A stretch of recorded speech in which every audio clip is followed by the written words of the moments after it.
Brenda here. I just want to say something. I was sitting here and I asked the Spirit, I said, give me something to say that would be really relevant. I feel the Spirit. I'm by myself. I'm getting ready to go home, but I feel the Spirit so strongly in the room. And I've been ministering to the Spirit for the last 10 minutes, speaking out loud and praying. And it's got the energy in here very strong. And I just want to say, for those of you out there that know you have people in your home, know you have, and maybe you know them, maybe you don't.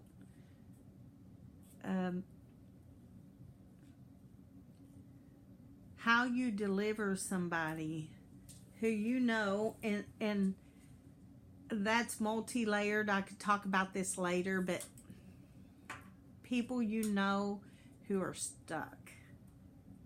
Okay, I'm not talking about your loved ones who come and visit. People who find their heaven in your home, who's happy and don't bother anybody. I'm talking about people you know are being tormented, who hang out. How you deliver them is you speak to them as if you're speaking to your best friend. You just say, you know what? I know you're afraid. I know you think that light that you shun away has judgment in it.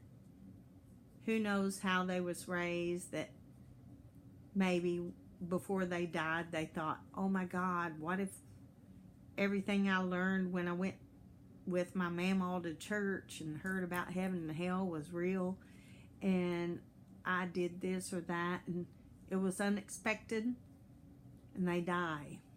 Well, when the light comes, what do you think they're going to be thinking? Oh my, I'm going to be judged and I'll probably go to hell.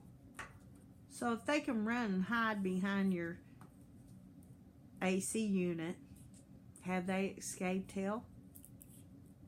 Sure they have. In a makeshift way. I mean, hiding behind a radiator or behind the AC unit is a lot better than being in tormenting, gnashing of teeth kind of hell. But the thing is, it's still hell. It's still dark. It's still lonely.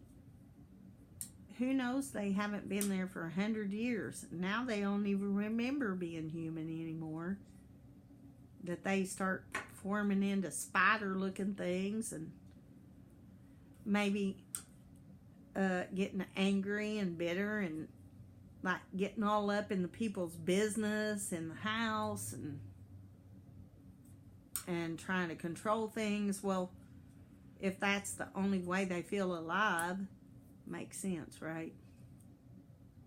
Well, how many of us know people, let's say, if God is truly an unconditional God, know people that at the last minute would question whether or not they were okay? Probably a lot of us, right? Or a lot of people we know. So, how many ghosts does that tell you is out there? Is it because they're bad people? No, not at all. They're just people who question, was I worthy? Was I ready? Was there something more I could do? And let me tell you, reading people, the biggest thing I find out is they want to say, I'm sorry. They want to say, I have regret. I want to say I have remorse for some things.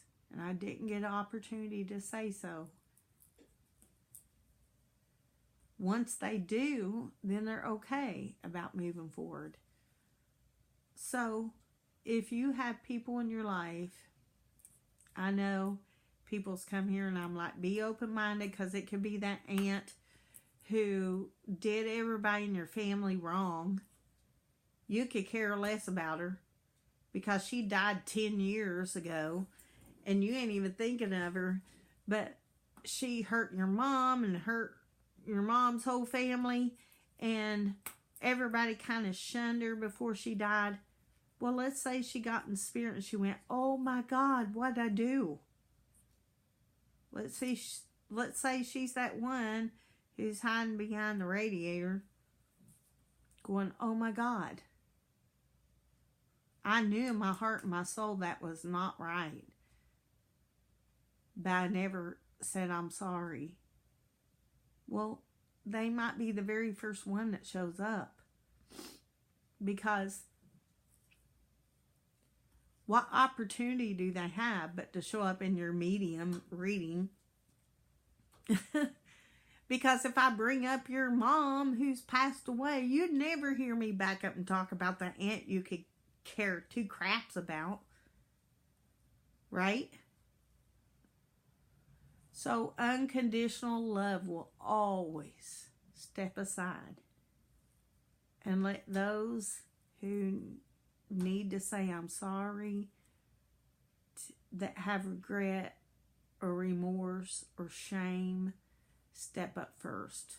So always be open-minded that sometimes the people we don't want to hear from are the people who are the most strongest. Because what forgiveness do they have when God is an unconditional God? Right? Unless they can get that across to the people. You know, Jesus said, work out your own salvation with fear and trembling. And I remember when I was in church, I always wondered, why did he say that? Why would he say work out your own salvation? I realize now that a lot of times when we pass, we hold ourselves to a judgment greater than God ever could. Think about that. If there's anybody you need to forgive, anybody you've done wrong, anybody you need to say I'm sorry, please do. Because if you don't now, you will one day. I love you guys.